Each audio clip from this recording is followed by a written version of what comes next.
Welcome into Gun Talk Nation. This Gun Talk Nation is brought to you by Savage Arms, Walther, it's your duty to be ready, and by Pyramyd Air, your number one resource for everything air gun. So today on Gun Talk Nation, we got a guy with us who knows some stuff about guns. We found him walking around outside, and we just said, you want to come in? Tom Gresham. The ballistic homeless right here. Yeah. That's it. So, yeah, good to be here. There's so many things going on. It's hard to even know where to start. I mean, we got more people than ever buying guns, getting training, carrying guns for their home protection or for self-protection, having guns at home for their home protection. We just had that terrible attack this week as we're talking. It'll be last week when people hear this, of the former NFL player who goes into the home and kills 5 people, including, the grandparents and then the grandkids, like 5 and 7 years old. Terrible. Right. So it's that whole deal of keep a gun handy wherever you are. That's an important point that needs to be brought up is we have all these new gun owners and I think we're 8, 9, maybe 10 million now. Right. First-time gun buyers. First-time gun buyers. Never owned a gun before, didn't grow up with it. I understand. But we keep talking as the gun crowd to go, man, I really hope that they dedicate a little time to getting familiar with this, to learning how to use the gun, to get comfortable with it. Because, I mean, honestly, the fact of the matter is millions of those people have the gun in the gun box and the one box of ammo they bought in a closet. The gun's not loaded. They've never actually done anything with it. They never shot it. That's not going to do them much good. No, and it also represents a risk. If they don't know what to do with it, if they're not comfortable with it, if they're not careful, trained. So rather than us saying, well, gee, I sure hope that they do something about it, how about let's us personally, each of us, do something about it? So let's brainstorm for a minute. How would we go about that? First of all, you got to make the commitment. I will offer my help. Right. Don't have to be a trained firearms instructor certified, but I can show you how to store a gun safely. I can show you how to load your gun. I can show you how to pick up your gun without putting your finger on the trigger. We'll spend an hour or two just talking about guns and safety and everything else. But then how do you find those people? And I'm just thinking, each of us has a bubble of people, a group. Mm-hmm. And it could be, you could make an offer at your church and say, look, if to the minister, if you'd like to put it in the bulletin, if anybody is a new gun owner and they would like to get some safety training, I'll be happy to do that. But we all have our social media accounts. And probably if you're listening to this, you're probably the guy or gal that posts pictures of you at the range or your new gun that you bought. So people already know that you have an interest there and maybe some knowledge there. And why not just throw it out there? Hey, anybody seeing this, I'd be happy to take you to the range. Or I'm hearing a lot about people who I know who are inviting their friends over to their house to do a little gun orientation. Yeah, even if you don't shoot. No ammo, needed. Because frankly, a lot of these people who bought a gun are afraid. It's not just they're afraid of crime. They're afraid of their gun. Yes, they bought the gun and they're afraid of it. They're afraid because they know they're not qualified. They don't know what to do. You go, okay, we're going to go do an hour or two without ammo. We're not going to shoot any ammo. We're just going to do familiarization with guns.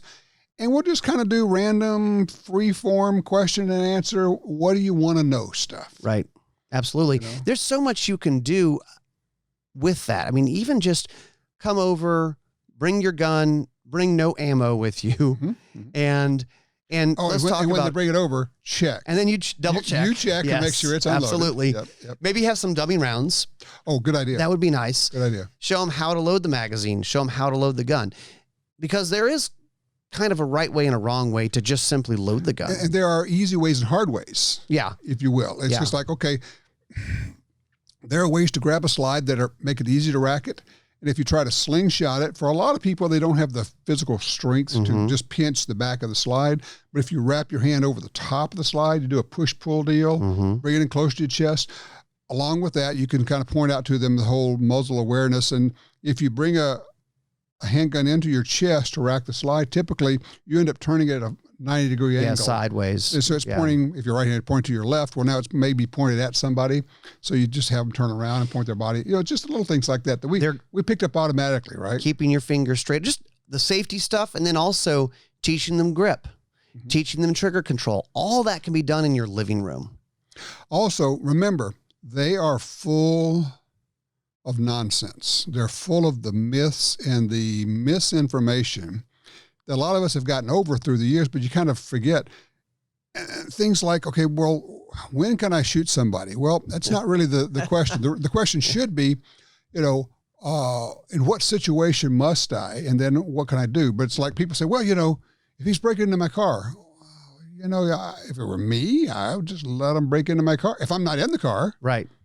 Have the car. I'm backing away. I'm calling State Farm or whoever it is, you know. If he's out in my yard, well, call the cops, but stay in your house and keep the door locked. But if he starts breaking into the house, now the rules change. Right. It's not really when can I shoot, it's when must I shoot. Try to avoid shooting at all cost, in any way possible.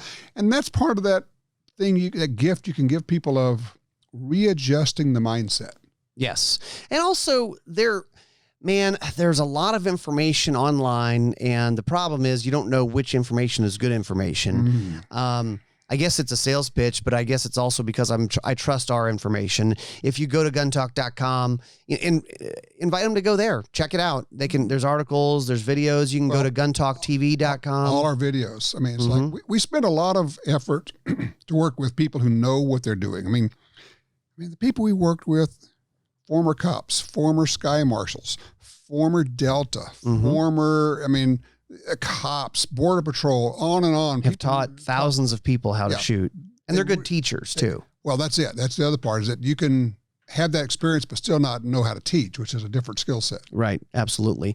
I just encourage, and who knows, maybe you end up with a shooting buddy or someone who you can go in on some reloading equipment with or something like that. And people say, well, I want to do something for the Second Amendment. Well, that's a thing you could do. Absolutely. You already have the knowledge. It's not like you have to gear up or do anything. All you have to do is just make the offer. Make the offer. So that's just something that's kind of on the radar right now. We saw the new NICS checks still going crazy. It was, March was, I believe, down from, it was higher than February, down from January, but still way, way above average. I think it was the second highest March ever, only behind last year's March, which I believe last year's March was maybe the largest month ever since ever. Since they've been keeping count of NICS checks. Yes. So NICS being background checks. And of course, a lot of guns are sold that, on private sales, you're not required to do background checks in most states, which is okay. I like that. That's a good thing as far as I'm concerned. The whole may I please exercise my constitutional right. And there's a lot of states also that if you have a concealed carry permit, they don't need to do a background check. That's a good point. So those numbers get a little skewed. It's hard to say these numbers versus 5 years ago, because really the laws have changed in some states and that type of thing. Then you have some weird anomalies. So, so I think it's Bud's Guns. I think they're in Kentucky. And if you look state to state, Kentucky's NICS checks are off the charts. And you go, what's up with that? Well, Bud's Guns is there, and they sell a lot of guns. A lot of guns. So anyway. But you can be the source of information on all this stuff. That's passing along. How do you store your gun? How do you hold your gun? Oh, a little tip. Picked it up from Chad Winkler. Speaking of that, we always want people to hold their finger straight, right? So to pick up a gun, make a gun. Make a finger gun. Make a finger gun. Make a finger gun. Hold that finger out, and then pick up the gun that way and keep that finger straight.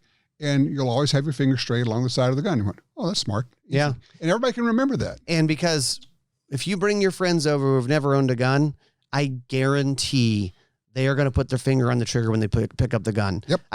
I'd be willing to bet money. Yes. Lots of money. Yeah. That's going to happen. Just, it is the natural thing, and like I said, you also have to kind of disabuse them of all the stuff they picked up on movies, which is just simply wrong. Yes. You're not John Wick. Even John Wick's not John Wick. Okay, come on. Wait a minute. Are you saying yes that movies are not real? Some movies, the ones I like, are real. actually had a funny comment this week. So we have a video that we did a few years back, and the title of the video on YouTube is, I think, called "The World's Quietest Silencer," which most people are going to click on. It's probably our number one watch video of all time. I'll be honest with you. It's a little clickbait. Yeah, what you're saying? Well, it's a good title. If it was clickbait, they would click on it, and then it wasn't that video at all. Okay. It would be some other nonsense thing. Okay. But yeah, it's enticing. I like that. So we had a comment this week that said, okay, so obviously this gun is really quiet, but it doesn't sound like a movie gun.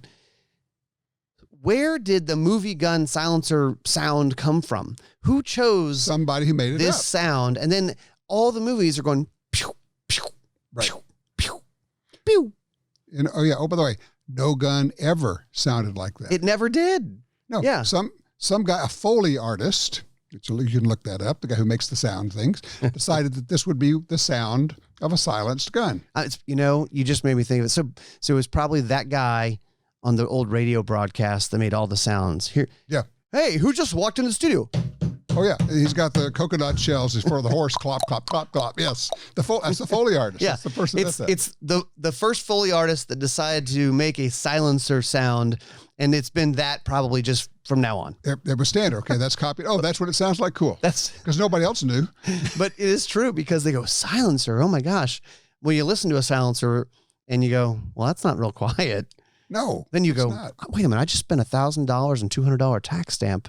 Doesn't sound anything like a movie. Especially like on an AR, a silencer actually is not even hearing safe. Correct. It's too loud to be safe to shoot without wearing hearing protection. Mm-hmm. It does attenuate it a little bit. And for a military application, which is a whole different deal, you still have the crack of the bullet, but they cannot locate the source of the sound. It helps reduce a little bit of recoil. Some even say it makes a rifle more accurate. Some people say it makes it more accurate. Not in my hands because I'm never accurate, so it doesn't matter. But it may reduce muzzle flash. It may reduce dust if you're shooting in a dusty area, especially shooting prone. Right. That's nice. Yep. But yeah, silencer probably isn't accurate. Now we're going to go down a rabbit hole for a moment. Suppressor versus silencer. Okay.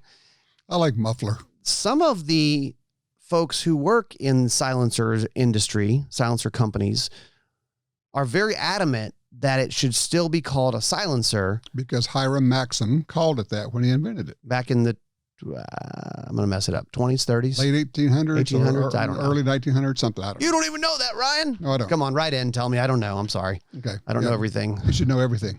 Sorry to spoil it. I don't know everything about guns. Or you could go the other way and just name a number and like 98% of the people go, yeah, that's right. You know, it's true. If I had said it with conviction in 1906, everybody knows that. May of 1906, I believe it was. May 3rd. Yeah. Whatever.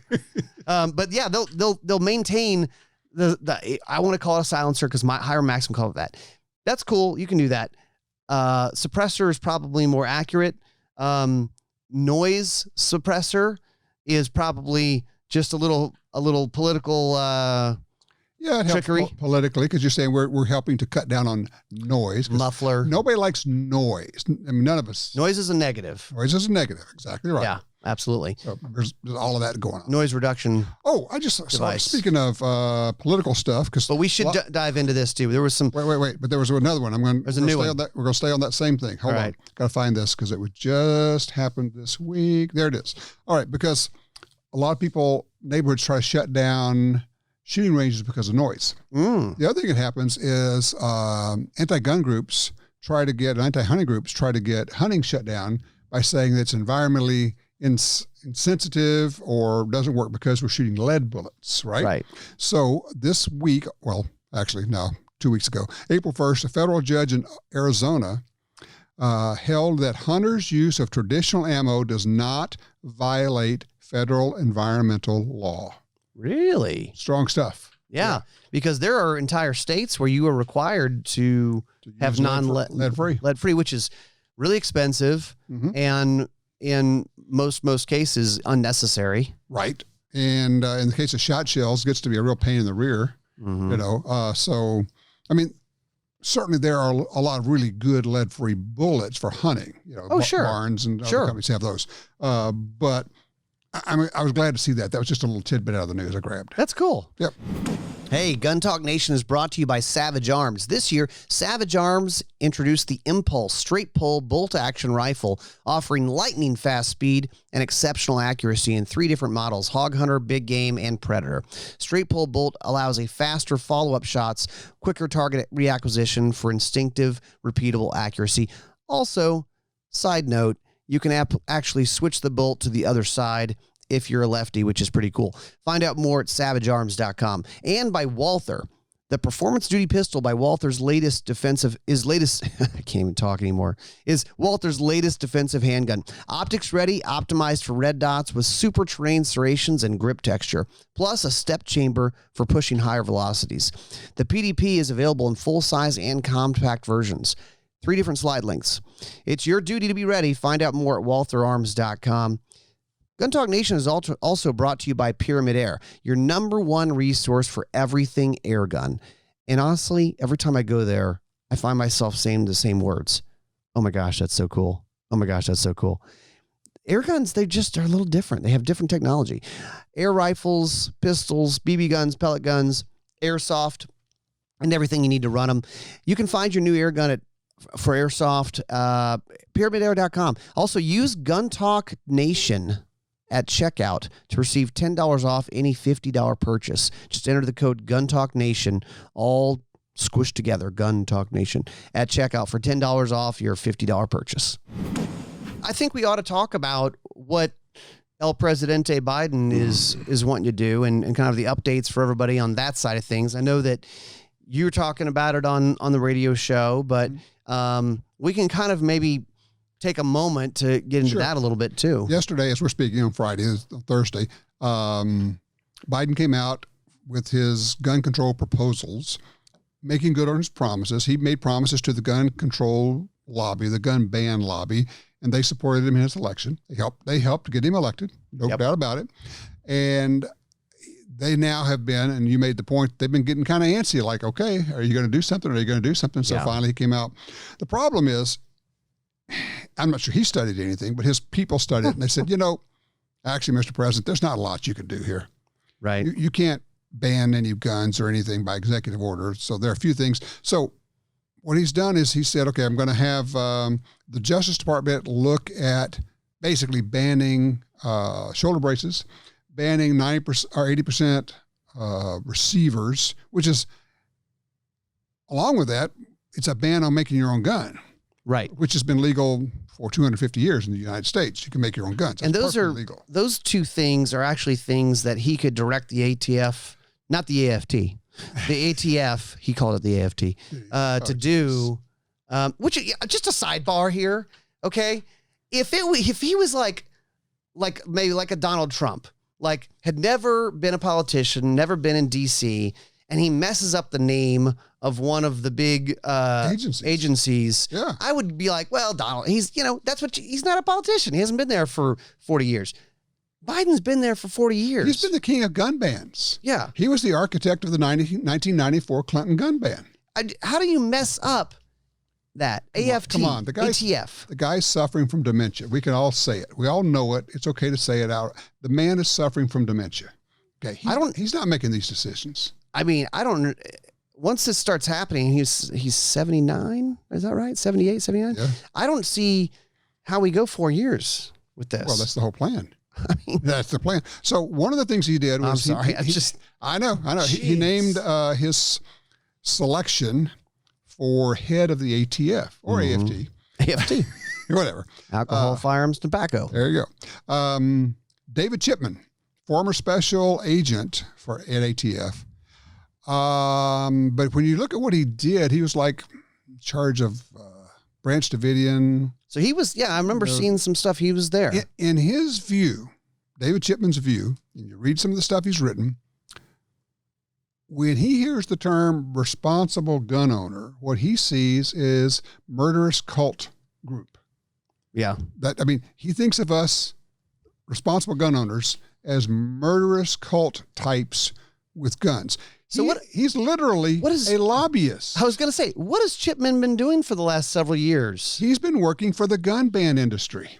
He's been working for Everytown for gun safety, and now he works for Giffords. So he is a gun control, a gun ban advocate. Yeah. And Biden is saying, I'm going to put him in charge of ATF, which, to be clear, like this, well, as they did with bump stocks, like they want to do with shoulder braces, and they want to arm do braces. Arm braces. Thank you. And the 80% lowers. ATF, he wants them to redefine what a gun is. Mm-hmm. ATF does not have that ability legally.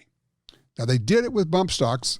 It's being challenged, and that challenge is moving through the courts. I think it's going to end up being successful. They're going to overthrow the bump stock ban because ATF does not have the legal ability to simply say this is a gun and that's not a gun. Can't do it. And that's what they want to do on this. With the bump stocks, it was totally arbitrary and just out of the blue where they went, well, and what the crazy part was, there was no grandfathering to it. Right. They basically said bump stocks were actually always illegal. Yeah. Last month we told them they were legal, but we made the mistake. We messed up on that. We messed up, and we told you guys to do this. So we were actually telling you guys to all commit a felony. But they're not saying my bad. They're just saying too bad. Too bad. Yeah. Too bad. And they're saying, but I tell you what, we're so nice. We're not going to prosecute you as a felon that we entrapped you into doing this thing. As long as you destroy them or turn them in. We told you it was okay. Now it's not. So where it goes. Sucks to be you. Yeah. So basically that's not our problem. Anyway, that's what's going on. So now you got, I don't think that Chipman can be confirmed by the Senate. So explain that when we have a little time here. We're on a podcast. I mean, because he just doesn't have the votes. Well, it is 50-50 in the Senate right now. Democrats, Republicans. I think there may be one or two Democrats who say, no, this is outrageous. Mm-hmm. You cannot put a guy who works for a gun ban organization in charge of ATF. Right. You can't do that. I think the hearing would be fascinating as they bring up all the things he's written and all the things he said and all his positions and what's the position of these gun control groups and who's paying him for all that. Oh, yeah, Michael Bloomberg. He's here again. Yeah. Michael Bloomberg, that's a subject of a whole another conversation of how one billionaire has changed the landscape on gun control in this country completely. Created Everytown, created Mom's Demand, funded, remember what do they call it, March for Our Lives, where all the young people went to D.C.? Well, that was a Bloomberg creation. He paid for it. He paid for it. Paid to ship them up there, paid to fly them up there, and then when they got there, they were each, you talk about an organization. They were each given a piece of paper, a voucher with a $5 bill and a $10 bill stapled to it, and they were each handed that for lunch. So somebody had organized, and they have mountains of cash money and tons of people out there stapling these things together and handing them out and everything else so that they could create this image that the public wants more gun control. Right. They had to be shipped in, though, to make that. Of course. But Bloomberg, the other thing he did, frankly, I'm not going to say it's not deserved, but he is responsible single-handedly for the demise of the NRA. Mm-hmm. Because he went out and hired a bunch of investigative journalists and created this phony organization called The Trace. They call it a journalistic organization, but it's not. It's hitmen, basically. But they went in and they're good at what they do. They looked at the records at the NRA. They looked at what's going on, and there was a lot for them to find. A lot of stuff that's bad. Right. If the NRA hadn't been screwing up, it wouldn't have been anything. Okay. But yeah. But I'm here to tell you, I could actually announce today because nobody's heard this yet. I keep saying we need that kind of investigative journalism on our side. That's happening right now. We'll have details about that before too long, but that is happening. And what I want to do is I want to turn them loose on Everytown and Mom's Demand and where's the money coming from? Yeah. What's the organization? What's going on here? Who's involved in How this much stuff? is Shannon Watts being paid? Oh, she's a volunteer. She's a work-at-home mom, Yeah, right. Give me a break. Or to quote our president, come on, man. I think Diana Muller last week called her Shan. Shan. She also said that Mom's Demand has $60 million operating budget annually. Well, because her group, they're doing some good stuff. The DC project, I think they've got like $100,000. Yeah. Well, there's a little funding imbalance here on our side. I did the numbers. Bloomberg's worth, it's probably up to about $60 billion now. Mm-hmm. For him to throw $10 million at a project, okay, or even $100 million at a project, it is literally like you taking $100 out of your pocket. Right. I know we've done it before, but it's so much fun to do it. The difference between a million and a billion, if you did it in seconds, 1 million seconds is 11 days. 1 billion seconds is 31 years. Right. The guy's worth $60 billion. Just off of interest alone, he's sitting there making, $6 billion a year? Yeah. He happens to also come from the stock market world, so he may be doing better than that. Every stock broker uses Bloomberg terminals. Yes. That's how he made his money. You have to have Bloomberg terminals to be a stockbroker. The Bloomberg media side was really that's a different thing. After all of that, the Bloomberg terminals, and they rent those. They used to be $20,000 a year. They're probably up to $30,000 or $40,000 a year. And some brokers have 2 or 3 of them in their brokerage, and that's feeding them data and all this information. So, it's just a money making machine. So I want to get this out there, and we'll mention it again. But with all this going on, we need you guys to make one phone call each week.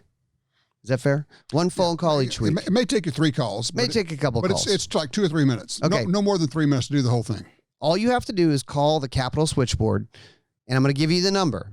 So get out your phone, save it in your phone as whatever. Got to do this. Put a reminder in your phone or get out a piece of paper. 202-224-3121. And we'll try to put this in the show notes as we can. But all you do is call the switchboard operator and you say, I want to reach my my representative. And they'll ask you, where are you from? And then they'll just connect you. Yep. You tell them, I'm in Louisiana and this is my zip code. And then they may say, well, what's your street address? Because that determines which district you're in. Right. We'll get you to the right congressman or representative and the right 2 senators. And when you call them, I recently did this. It was really interesting. It was how quickly it went. Did you call them and say, I'd like to speak to whoever handles the gun control issue for the senator? And in my case, they said, well, I could take care of that for you. I said, well, I would just like to ask the senator to please vote against H.R. 8 and H.R. 1446. Both of those are gun control measures, and they're not going to be popular, and would sure appreciate that. Okay, we've made note of that. Thank you very much. It was 30 seconds. It was you're in and you're out. Now you can move on to the next one. Can we also ask our senators to not confirm this ATF nomination? Good call. Absolutely true. Yeah, we could do that now. Yeah. We could say, and would like for the senator, not the representatives, it's going to go before the Senate, to oppose the nomination of David Chipman for ATF director. That's a good call. I like that. It would kind of be like if you nominated like a KKK member to be in charge of race relations. Race relations. Yeah. Or a more clear cut example would be, how would they feel if we took somebody who was the head guy at the NRA and put them in charge of ATF? They would be screaming bloody murder. Well, of course, rightly so. Sure. Yeah, absolutely. Makes sense. But no, it's a great point. We should ask them to vote against the confirmation of David Chipman. Also, it's not enough that one of us does it. Because now everybody says, well, I'm only one person. Yeah, that's true. But you get several of your friends, and then you start spreading that on social media and you share that number, and all of a sudden they're getting 500 calls a week because you got to do it once a week. Okay. You need to do it once a week. If they're getting 500 calls a week on this, they're going to say, the folks back home do not want this. Yeah. This is what they're talking about. We win. And I know people say, well, but we got 1 million people in my state. I understand, but they're not all calling. I have a thought. And it's probably being done by the people who actually work in politics, but we know that there are a handful of senators who are Democratic who may swing the correct way on what we want them to do. And there's a handful of Republicans. And like you said earlier, Dianne Feinstein it's not changing her vote. Right. Or Nancy Pelosi is not changing her vote for us. But But if we identified, if you say it's Joe Manchin, or if Well, I was it's just going to say Joe Manchin okay, and Senator Toomey. So it's very specific. Two. What state and what part of the state. And I wonder about reaching out to those folks. Well, you could call that same switchboard number and just say, could you get me Joe Manchin's office? Ooh. Boom. You don't even have to say You don't have to say where you're from. No. You just say, I want the senator to vote this way. Right. Right. Ooh. And they say, well, are you? No, no, I'm not. You don't have to lie. You say, look, no, I'm not a constituent, but I sure would appreciate the senator opposing this nomination for David Chipman. That's interesting. The other thing is, Joe Manchin has said he's not going to allow the filibuster to be destroyed. And as long as he holds to that, we're going to be okay. If they destroy the filibuster, we're in huge trouble on a lot of things. Mm-hmm. So you could call and just say, first of all, I'd like to thank the senator for standing strong against trying to break the filibuster, and also would like to ask him to oppose David Chipman's nomination to the ATF. And that's like, 15 seconds to say that? Right. I mean, it's all you got to do. And they put the note in? Yep. And you're basically, your vote is counted. That's exactly right. Next week, you go back and do the same. It's like part of your ritual on a Tuesday morning or whatever day it works for you. I like that idea to say, because if you going back to this example, if you are in Dianne Feinstein's district, I mean, you can make that call if you want to, just for funsies.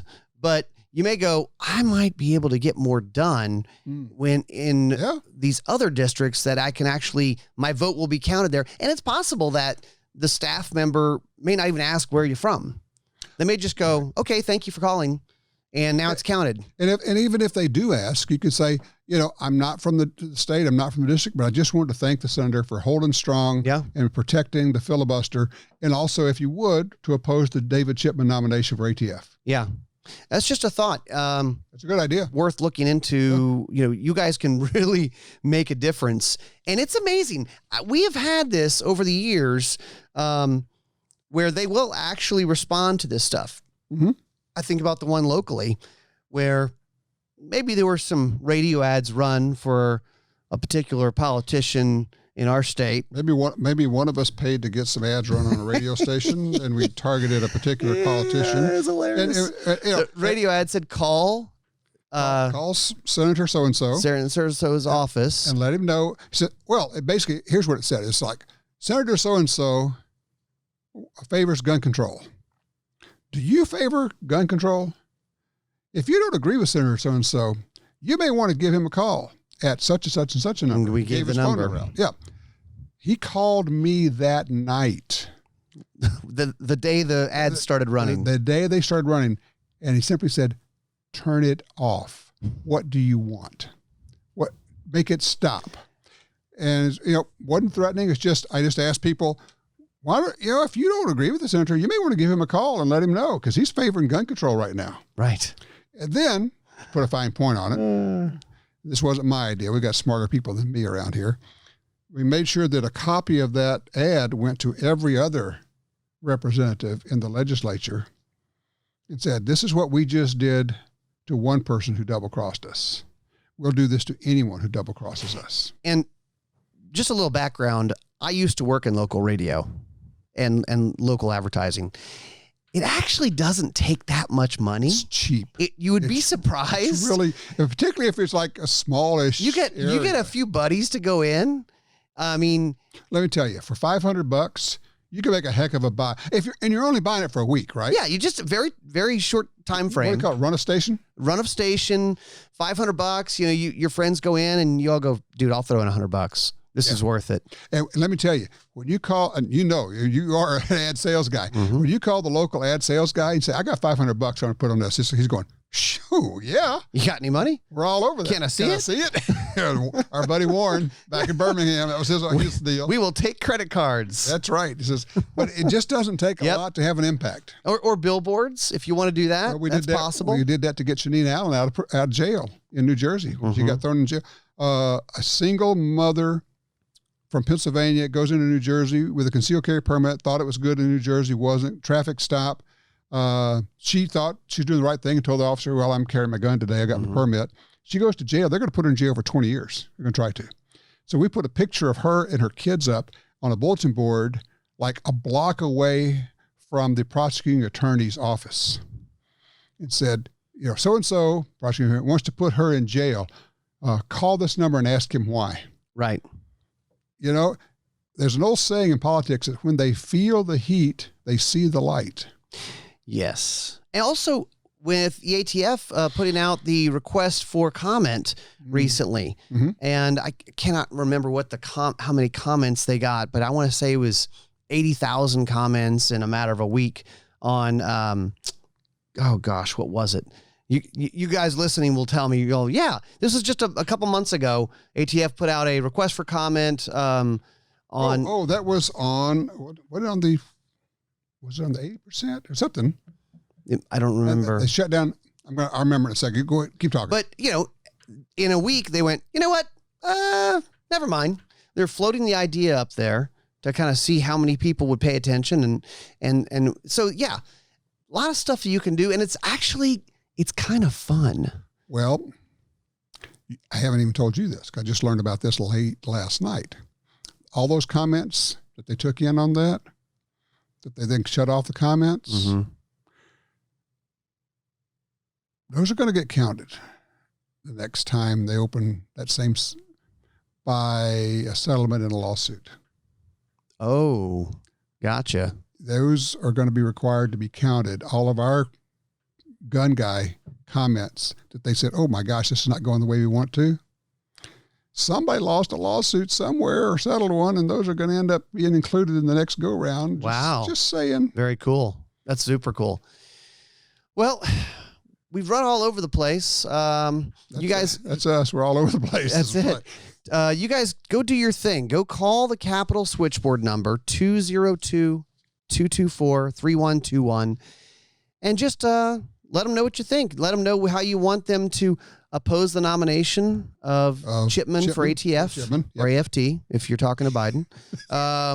And also, I guess, what else are because really some of this stuff our representatives are not going to be able to vote on these 80% lower and stabilizing brace regs from the ATF. It's actually not going to go before Congress. So no. But at the same time, and back to your original point and make the effort to volunteer to help newcomers. Absolutely. New people, because look, every time that there is a gun accident, it hurts the gun rights movement because people say, see, we ought to do something about this. So not only are you helping people stay safe, which is the primary thing, and help them be responsible and actually help them if they want to have a gun for self-protection so that they can protect themselves and their family, but also it helps the gun rights movement at the same time. That's kind of the ancillary thing. Absolutely. All right, guys, thanks for listening. We'll see you next time on Gun Talk Nation.